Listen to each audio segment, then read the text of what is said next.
This started out as a jumping rope. You probably think that I'm a dope. Now I fear there is the hope. This started out as a jumping rope. If you made me go to bed now, I'm sure that I would hear the sound of a mosquito buzzing loudly in my ear.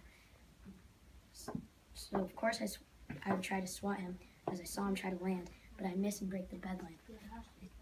And I know I hurt my hand. So I need to find some bandages to help ease the pain. But in the dark I banged my knee so hard I need a cane.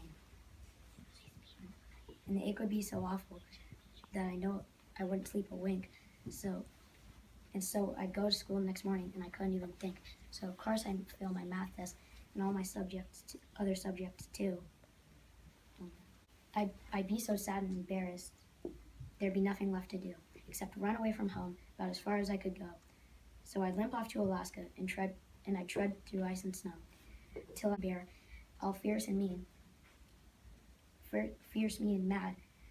And as the grizzly bear ate me, I'd remember Mom and Dad. Yes, I think of my dear parents and their final words to me. Get in bed this minute and turn off the lights instantly. Let this poem be a warning to all parents everywhere. If you send your kids to bed, they may be digested by a bear. I'm thankful for my baseball bat. You cracked it yesterday. I'm thankful for my checker set. You haven't learned to play. I'm thankful for my mittens. One's missing in the snow. I'm thankful for my hamster. They escaped a month ago. I'm thankful for my basketball. It sprung another week. I'm thankful for my parakeet. It bit me twice last week. I'm thankful for my bicycle. You crashed into a tree. I'm thankful for my roller skates. You fell and scraped your knee. I'm thankful for my model plane. It's short a dozen parts. I'm thankful for my target game. Are you sure you'll find the darts? I'm thankful for my bathing suit. It came off in the river. I'm thankful for so many things. Except, of course, for liver. You, by Carol Shields. I didn't get my spelling done. My science was a mess. I totally forgot about the social studies test. Finished only half my math. My essay was too short. The baby finger painted jam was all over my report. On the bus I lost my pen, and when I got in line, I couldn't find my papers that my parents had to sign. I gave up hope. I went into class, shaking my boots, and I saw the greatest sight on earth, a smiling substitute. Lunch Money by Carol Shields. Don't ask Dad, he never has any. Grandma's purse has a nickel and a penny. Mom has a 5, but her car needs gas. Here's a dirty quarter someone found in the grass. Checked all our pockets, nothing but gum. Piggy bank, you're not here, please raise your hand, by Callie Dacos. Good morning, class. I'm glad to see we're all awake except for me. Yawn. If you're not here, please raise your hand. I'll explain if you understand. Yawn. Math, geography, science too. Complete assignments after they're due. Yawn. Now down to the gym for a special game of hot dogs, pizza, and chicken chow mein. Yawn. Then back to finish the mural on the walls. Paint the trees with your basketballs. Yawn. Your spelling test is Saturday night. Make sure to bring a good appetite. Yawn.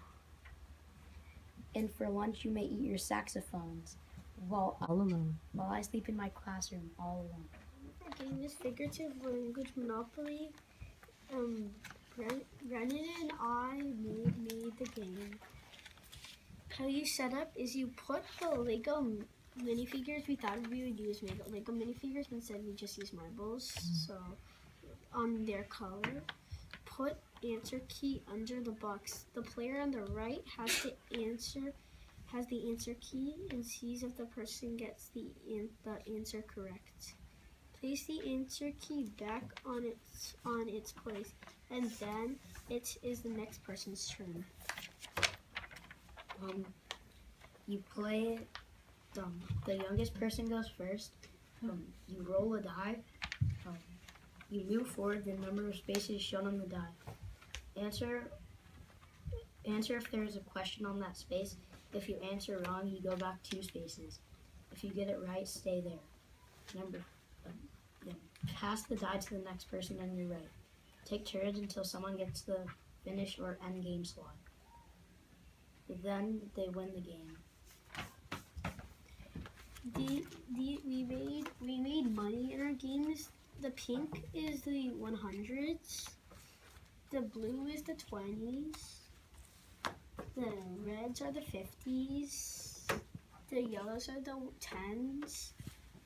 The oranges are the 5s, and some of the 5s sell out. And the 1s are the greens.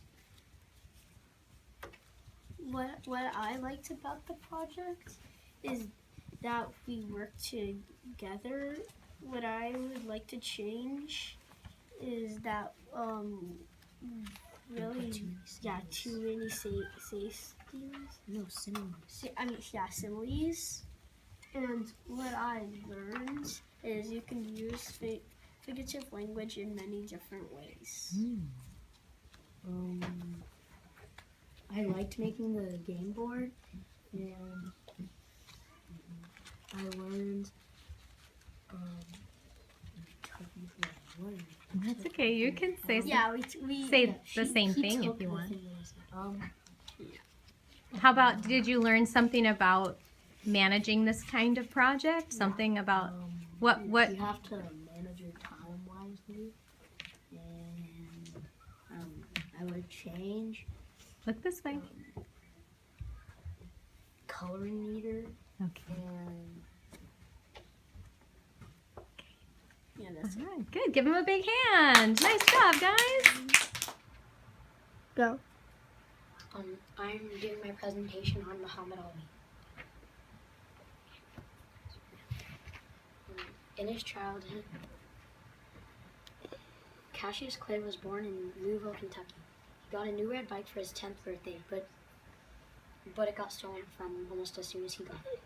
He reported it to the police, and that police owned a gym and let him train there. This is where he started to like boxing. Youth. He was an Olympic gold medalist in his rookie year. After the fight against Liston, he gave himself the name Muhammad Ali. He was banned from boxing because he refused to serve in Vietnam. He broke his jaw against Ken Norton. He fought against Frazier, and he did a thing called the rope-a-dope, where he would go to the ropes of the boxing ring and would let himself get punched so Frazier would get tired. Then Frazier would get so tired that he couldn't keep his hands up, so Muhammad Ali could just pummel him, and he won a knockout.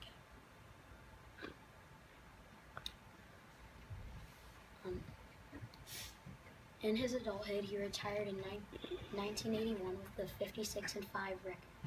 In 1984, he was diagnosed with Parkinson's disease. Then, even with his disease, he still carried the Olympic torch at the 1996 Games in Atlanta. In 2005, he won the Presidential Medal of Freedom. And the saddest part of all, he died in 2016 from septic shock. Here's my bibliography. Fun facts. He was a heavyweight boxer. He had a 21-year career, changed his name from Cassius Clay Jr. His famous quote was, "Float like a butterfly, sting like a bee."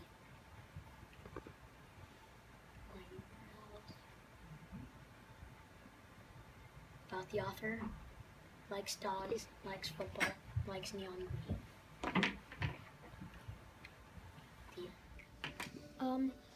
I'm good. I think I could memorizing improve my poems and on my presentation. my poems by And bringing I more think I props need and to being more improve on prepared volume. to do it.